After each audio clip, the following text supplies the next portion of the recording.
चलो आज हम लोग बात करने जा रहे हैं क्लास 10th का फर्स्ट केमिस्ट्री का first chapter chemical reaction and equation, रासायनिक अभिक्रिया और समीकरण के बारे में हम लोग देखेंगे क्या है, किसे कहते हैं। इस चैप्टर में हम लोग पूरे टाइप्स ऑफ केमिकल रिएक्शन देखेंगे, केमिकल इक्वेशन देखेंगे, how to balance chemical equation को कैसे बैलेंस किया जाता है, पूरा डिटेल से देखेंगे, पूरा कंसेप्ट के साथ देखेंगे, डोंट वरी। चलो पहले हम लोग बात कर लेते हैं केमिकल रिएक्शन क्या होता है। केमिकल रिएक्शन किसे कहते हैं आखिरकार। Chemical reaction it is a process in which one or more substance formed new substance with new property और आइडेंटिटी।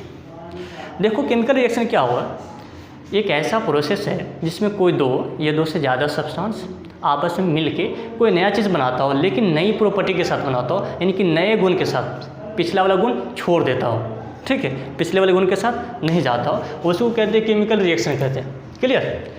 कोई भी दो या दो से ज़्यादा सब्सटेंस, एक हो या एक से ज़्यादा सब्सटेंस आपस में मिलके कोई नया सब्सटेंस बनाता हो, लेकिन नई प्रॉपर्टी के साथ बनाता हो, उसको क्या कहते हैं, केमिकल रिएक्शन कहते हैं। और नए नए पहचान, नई आइडेंटिटी के साथ भी। चलो देखो केमिकल चेंज जानते हो ना, केमिकल चेंज बचपन से पढ़ते आ रहे हो, केमिकल चेंज और फिजिकल चेंज। चलो जान लो, केमिकल चेंज को ही केमिकल रिएक्शन भी कहा जाता है। आप जान गए कि केमिकल रिएक्शन क्या होता है। अब जितने भी केमिकल चेंज है सारे के सारे क्या है, केमिकल रिएक्शन। सारे के सारे क्या चीज़ है, केमिकल रिएक्शन। तो क्लियर हो गया होगा कि केमिकल रिएक्शन क्या होता है। केमिकल चेंज को ही केमिकल रिएक्शन कहते हैं। आप देखो तुम पढ़ चुके हो कि सर केमिकल चेंज को हम लोग रिवर्स नहीं ला सकते, लेकिन किस मेथड से, फिजिकल मेथड से हम लोग केमिकल चेंज को वापस नहीं ला सकते। अब फिजिकल मेथड कौन कौन है sir, magnetism, filtration, distillation, evaporation और सेंट्रीफ्यूगेशन।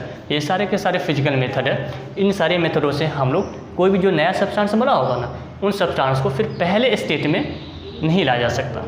क्लियर। तो केमिकल चेंज को हम लोग रिवर्स नहीं कर सकते, किस मेथड से, फिजिकल मेथड से। तो केमिकल रिएक्शन समझ में आ गया। चलो अब हम लोग देखते हैं केमिकल रिएक्शन आखिरकार होता कहाँ का हमारे डेली लाइफ में। Clear, don't worry. चलो अब हम लोग देख लेते हैं chemical reaction happens in our daily life. आखिर केमिकल रिएक्शन हमारे लाइफ में कहाँ कहाँ होता है, इनके बारे में थोड़ा देख लेते हैं। केमिकल रिएक्शन कुछ एग्जाम्पल देख लेते हैं। चलो रेस्पिरेशन, सांस तो लेते हो ना, देखो O2 लेते हैं, CO2 छोड़ते हैं प्रोडक्ट में, बताओ नया चीज़ बन गया ना, कौन सा चेंज, केमिकल रिएक्शन।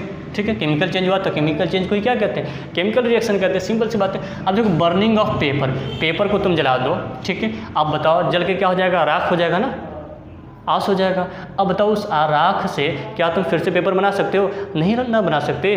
तो कौन सा change, chemical change. Chemical change को ही क्या कहते हैं, केमिकल रिएक्शन करते हैं। लकड़ी है तुम्हारा, लकड़ी को तुम जला दी हो, जल के क्या कोयला बन गया हो, कोल बन गया हो, और क्या उससे फिर तुम लकड़ी प्राप्त कर सकते हो, क्या उसी कोयला से लकड़ी बना सकते हो, नहीं ना रिवर्स कर सकते, वापस नहीं ला सकते हो। तो कौन सा चेंज, केमिकल चेंज। और केमिकल चेंज को क्या कहते हैं, केमिकल रिएक्शन कहते हैं। क्लियर। अब देखो डाइजेशन ऑफ फूड, जो तुम भोजन खाते हो, सपोज कोई भी फूड खा ली हो, अब फूड तुम्हारा डाइजेस्ट हो गया, भोजन क्या हो गया, पच गया ना।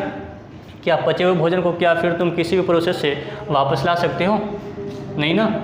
चलो फोटोसिंथेसिस भी कैसा रिएक्शन है, केमिकल रिएक्शन है। कैसा, केमिकल रिएक्शन है, क्योंकि देखो क्या बनता है फोटोसिंथेसिस, CO2 लेता है आपको, क्लोरोफिल, वाटर, सनलाइट, ये सब मिलकर क्या बना देता है, ग्लूकोज बना देता है ना, नया कंपाउंड बना देता है। अब बताओ ग्लूकोज से क्या वो CO2 H2O बना सकता है, नहीं बना सकता ना, केमिकल चेंज है। तो क्या, केमिकल रिएक्शन। ठीक है।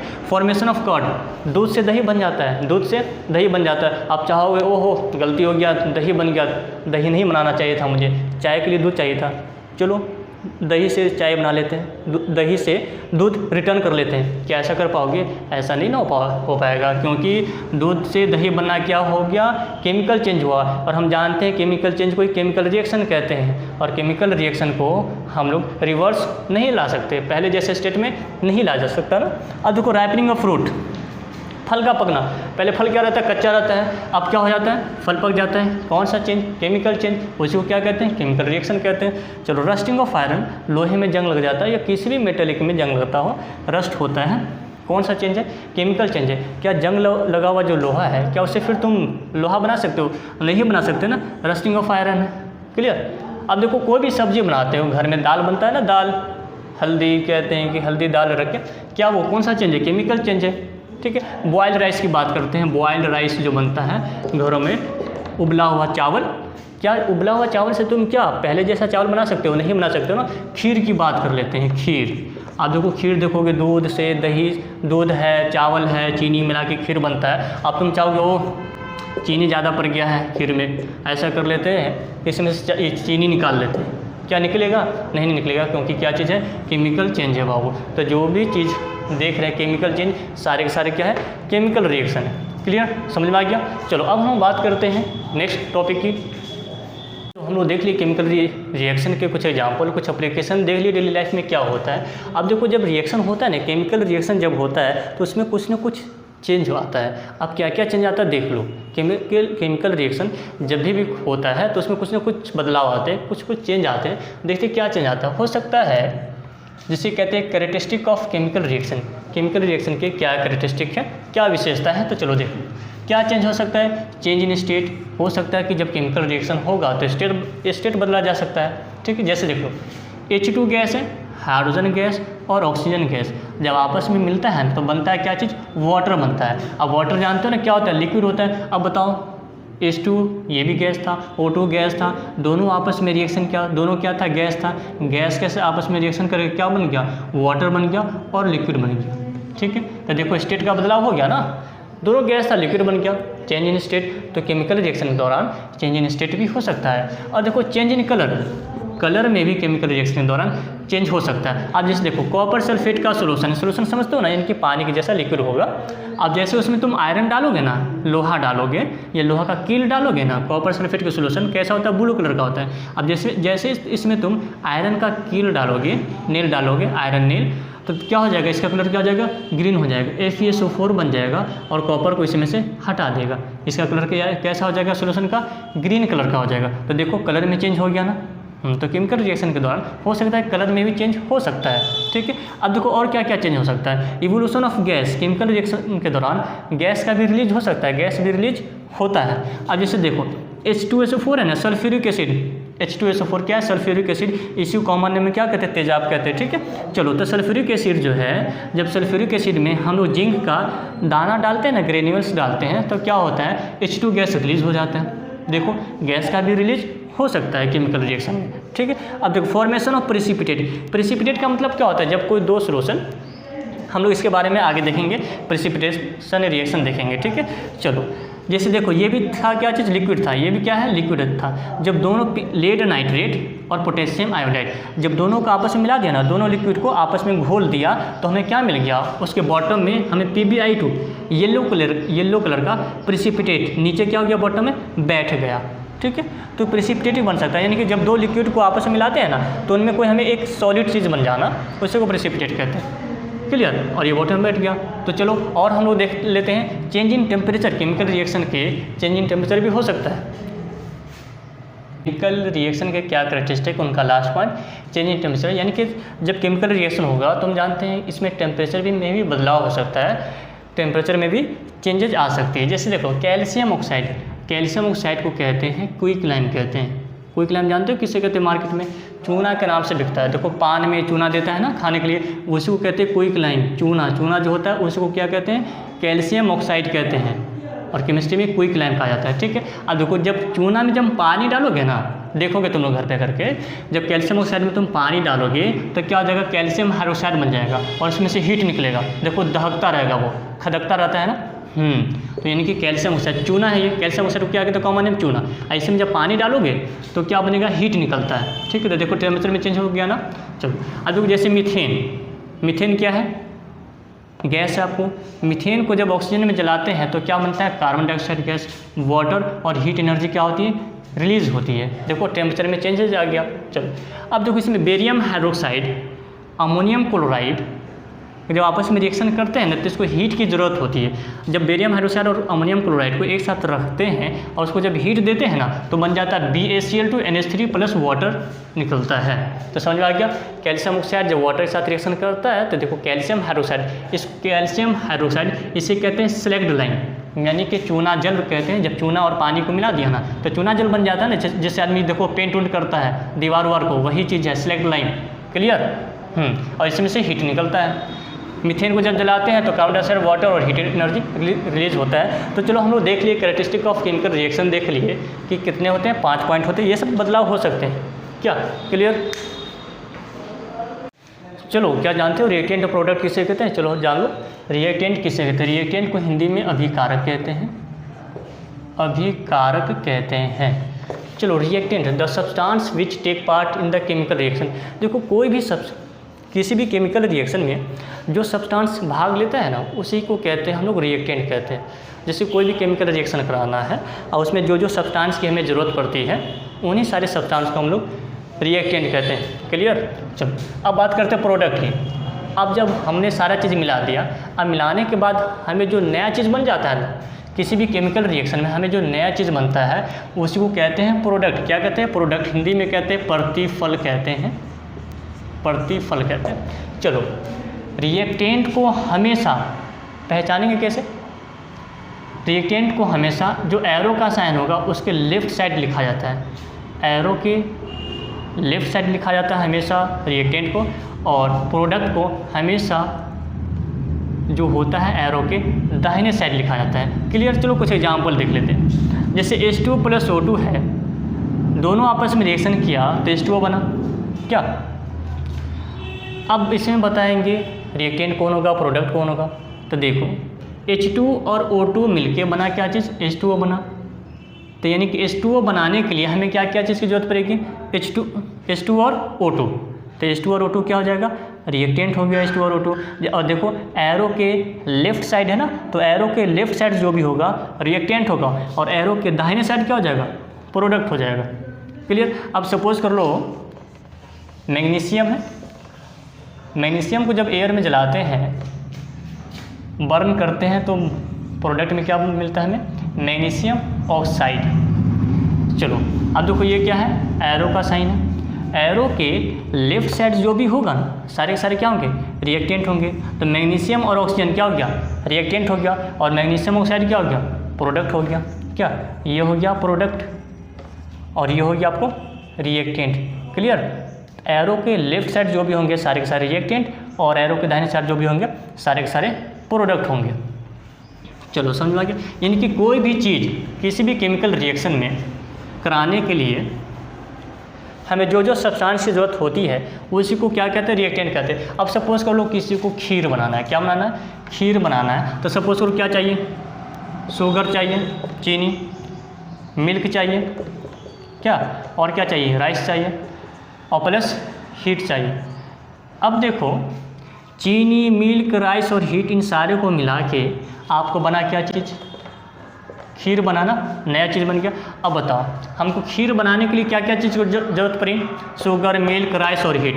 तो ये सारे के सारे क्या चीज़ होंगे? रिएक्टेंट। क्या हो गया? रिएक्टेंट हो गया। और खीर हमारा क्या चीज़ हो गया? प्रोडक्ट हो गया। क्लियर। कोई दिक्कत नहीं ना? समझ में आ गया। तो यानी किसी भी सब्सटेंस को बनाने के लिए जो चीज़ हमें ज़रूरत पड़ती है उसे बोलते हैं रिएक्टेंट, और जो हमें नया चीज़ बन जाता है उसे कहते हैं प्रोडक्ट कहते हैं। क्लियर। चलो तो रिएक्टेंट प्रोडक्ट समझ में आ गया। चलो देखो अगर हमें बॉयल्ड राइस बनाना है, क्या बनाना है? जैसे देखो राइस है, राइस में तुमने वाटर मिला दिया और प्लस उसको हीट दे दिया। क्या दे दिया? हीट दे दिया। तो क्या बन जाता है? बॉयल्ड राइस बन जाता है ना, बॉयल्ड राइस बनता है। अब बताइए कैसा change? Chemical change, chemical reaction हुआ ना क्योंकि बॉयल्ड राइस से तुम फिर से चावल नहीं बना सकते। क्या? चलो तो राइस, वाटर और हीट क्या चीज़ हो गया हमारा? बताओ। रिएक्टेंट हो गया, क्योंकि हमें बॉयल्ड राइस बनाने के लिए हमें सारी चीज़ की जरूरत पड़ी। तो किसी भी केमिकल रिएक्शन में जो चीज़ भाग लेता है उसे बोलते हैं रिएक्टेंट, और जो नया चीज़ बनता है उसे क्या कहते हैं? प्रोडक्ट कहते हैं। तो आपका बॉयल्ड राइस क्या हो गया? प्रोडक्ट। ये सारे सारे क्या हो गया? रिएक्टेंट हो गया। तो क्लियर, समझ में आ गया। केमिकल रिएक्शन समझ में आ गया। केमिकल रिएक्शन के एप्लीकेशन हम लोग देख लिए, केमिकल रिएक्शन में क्या क्या चेंजेस होते हैं वो देख लिए, रिएक्टेंट और प्रोडक्ट देख लिए। अब हम लोग देखेंगे केमिकल इक्वेशन। ठीक है। चलो अब हम बात कर लेते हैं केमिकल इक्वेशन के बारे में। रासायनिक समीकरण किसे कहते हैं? क्या जानते हो किसे कहते हैं? आखिरकार क्या डेफिनेशन लिखेंगे? देखो केमिकल रिएक्शन को जो हम लोग रिप्रेजेंट करते हैं ना, किसकी सहायता से? केमिकल इक्वेशन की सहायता से। केमिकल रिएक्शन को जो हम लोग दर्शाते हैं, रिप्रेजेंट करते हैं, उसे ही केमिकल इक्वेशन कहते हैं। ठीक है। अब जो केमिकल इक्वेशन क्या होता है? It involves uses of symbol of substance of reaction, reactant and product side with mention of physical state. यानी देखो जो रिएक्टेंट था, रिएक्टेंट जान गए, प्रोडक्ट जान गए। अब रिएक्टेंट और प्रोडक्ट को हम लोग उनके फिजिकल स्टेट के साथ उनके सिंबलों से जो हम लोग दिखाते हैं ना, उसको क्या कहते हैं? केमिकल रिएक्शन कहते हैं, केमिकल इक्वेशन कहते हैं। जैसे देखो ना, हाइड्रोजन तो H2, हाइड्रोजन का सिंबल क्या? H2 ले लिया। ऑक्सीजन तो O2 लिख लिया हमने। H2 और O2 मिलकर क्या बन गया, H2O बन गया, क्या बन गया ना। तो इसी को कहते हैं केमिकल इक्वेशन। क्या कहते हैं, क्या कहते हैं, केमिकल इक्वेशन कहते हैं। यानी कि कोई भी रिएक्टेंट और प्रोडक्ट को उनके फिजिकल स्टेट के साथ हम लोग जो मेंशन करते हैं, रिप्रेजेंट करते हैं, उसी को कहते हैं केमिकल इक्वेशन। चलो देखो, आप बोलोगे सर ये सब क्या है। देखो कभी कभी क्या होता है केमिकल रिएक्शन में ऐसे लिखा रहता है इस, क्या इसका मतलब क्या नहीं जानते हो, जान लो। इसका मतलब सॉलिड, इसका मतलब क्या होता है, सॉलिड होता है, ठीक है। अब देखो कहीं कहीं क्या लिखा रहता है, जैसे हम लोग देखे थे इसमें ना, यहाँ पे G लिखा था, यहाँ पे G लिखा था और यहाँ पे L लिखा था। What is that. अब ये क्या है तो देखो समझ लो, G लिखा हुआ यानी कि गैस है वो। एक्वस, AQ लिखा रहता है कभी कभी ब्रैकेट में। ये क्या होता है केमिकल रिएक्शन में, इसका मतलब तो AQ का मतलब होता है एक्वस होता है, ठीक है। एक्वस पानी, वाटर सोल्यूशन। चलिए इवोल्यूशन ऑफ गैस, जब किसी रिएक्शन में गैस का रिलीज होता है ना, इवॉल्व होता है, तो उसको ऊपर की तरफ सिंबल दिखा दिया जाता है, ऊपर की तरफ, ठीक है। और फॉर्मेशन ऑफ प्रेसिपिटेट, और जब फॉर्मेशन ऑफ प्रेसिपिटेट होता है यानी कोई सॉलिड चीज़ बनता है तो उनको कहाँ शो करेंगे, तो उनको नीचे की तरफ दिखा देता है, क्योंकि ये बेचारा बॉटम में बैठ जाता है, ठीक है, इसलिए इसको नीचे की तरफ। तो समझ जाओ सिंबल, ये सब सिंबल है, ऐसी सिंबल का तो हम लोग यूज़ करते हैं, तो उसी को क्या कहते हैं, केमिकल इक्वेशन कहते हैं, ठीक है। चलो अब हम देखते हैं केमिकल इक्वेशन कितने टाइप के होते हैं, 2 टाइप के होते हैं, ओके। चलो केमिकल इक्वेशन देख लिए हम लोग कि किसी भी केमिकल रिएक्शन को केमिकल इक्वेशन की सहायता से हम लोग दर्शाते हैं, रिप्रेजेंट करते हैं। चलो केमिकल इक्वेशन 2 टाइप के होते हैं, बैलेंस केमिकल इक्वेशन और अनबैलेंस केमिकल इक्वेशन। तो बैलेंस केमिकल इक्वेशन कैसे कहते हैं, संतुलन रासायनिक समीकरण। देखो, when the number of atom involved in reactant side is equal to the number of atom in product side। ये क्या चीज़ है, पढ़ चुके हो ना। एरो के लेफ्ट साइड जो भी होंगे सारे के सारे रिएक्टेंट होंगे, दाहिने साइड जो भी होंगे प्रोडक्ट होंगे। तो देखो रिएक्टेंट साइड और प्रोडक्ट साइड जितने भी एटम होंगे ना, और एटमों की संख्या अगर दोनों तरफ बराबर होगा, दोनों साइड रिएक्टेंट साइड और प्रोडक्ट साइड अगर नंबर ऑफ एटम की संख्या बराबर होगा तो उसे कहेंगे बैलेंस केमिकल इक्वेशन। और अगर रिएक्टेंट साइड और product side number of atom की संख्या बराबर ना होगा तो उसे कहते हैं अनबैलेंस केमिकल इक्वेशन। जैसे देख लो, आप गिनती कर लेते हैं। देखो इधर कितना हाइड्रोजन है, 2 दूना 4 हाइड्रोजन। इधर कितना हाइड्रोजन, 2 दूना 4 हाइड्रोजन। चलो ठीक है। इधर कितना ऑक्सीजन है, 2 ऑक्सीजन है। और इधर कितना ऑक्सीजन, ये जो 2 है ना, इस 2 को ये 2 दोनों के मल्टीपल में, तो कितना ऑक्सीजन हो जाएगा, 2 ऑक्सीजन हो जाएगा। तो देखो इधर भी 4 हाइड्रोजन है और इधर भी 4 हाइड्रोजन है, इधर भी 2 ऑक्सीजन है और इधर भी 2 ऑक्सीजन है। तो देखो दोनों तरफ जो है एटमों की संख्या क्या बराबर है ना, इधर भी 4 हाइड्रोजन, इधर भी 4 हाइड्रोजन, इधर भी 2 ऑक्सीजन और इधर भी ऑक्सीजन। क्लियर। चलो उसी तरह देख लो, इधर कितना मैग्नीशियम, 2 मैग्नीशियम, इधर भी कितना मैग्नीशियम, 2 मैग्नीशियम है। कितना ऑक्सीजन, 2 ऑक्सीजन, इधर भी कितना ऑक्सीजन, 2 ऑक्सीजन। देखो दोनों तरफ एटमों की संख्या क्या है, बराबर है ना। तो ऐसे रिएक्शन को, ऐसे इक्वेशन को बैलेंस केमिकल इक्वेशन कहा जाता है। क्लियर। अब अनबैलेंस केमिकल इक्वेशन, जब दोनों तरफ रिएक्टेंट साइड और product side number of atom equal नहीं होगा ना, तभी कहेंगे अनबैलेंस केमिकल इक्वेशन। क्या, जैसे देखो इधर कितना H2, इधर 2 हाइड्रोजन है, इधर कितना हाइड्रोजन, इधर भी 2 हाइड्रोजन। चलो हाइड्रोजन की संख्या तो दोनों तरफ सेम है, लेकिन इधर कितना ऑक्सीजन, 2 ऑक्सीजन है और इधर कितना ऑक्सीजन है, 1 ऑक्सीजन है। देखो तो नंबर ऑफ एटम क्या दोनों तरफ बराबर है, नहीं ना है। तो ऐसे केमिकल इक्वेशन को अनबैलेंस केमिकल इक्वेशन कहा जाता है। क्लियर। हम लोग देखेंगे how to balance chemical equation. Balance कोई भी केमिकल इक्वेशन को बैलेंस कैसे किया जाता है आराम से समझेंगे, पूरा डिटेल से आपको समझ में आ जाएगा, बहुत इजी तरीका से, कोई टफ नहीं होता है। चलो इससे पहले थोड़ा हम लोग देख लेते हैं कि केमिकल इक्वेशन के लिखने के क्या फ़ायदे आखिरकार, कुछ फ़ायदा है क्या। चलो देखते हैं कि क्या फ़ायदे, कुछ विशेषता है क्या, कुछ इनके फ़ायदे हैं। तो चलो देख लेते हैं क्या फ़ायदे हैं। देखो केमिकल इक्वेशन सबसे पहली बात हमें समय बचाता है। क्या बचाता है, समय बचाता है।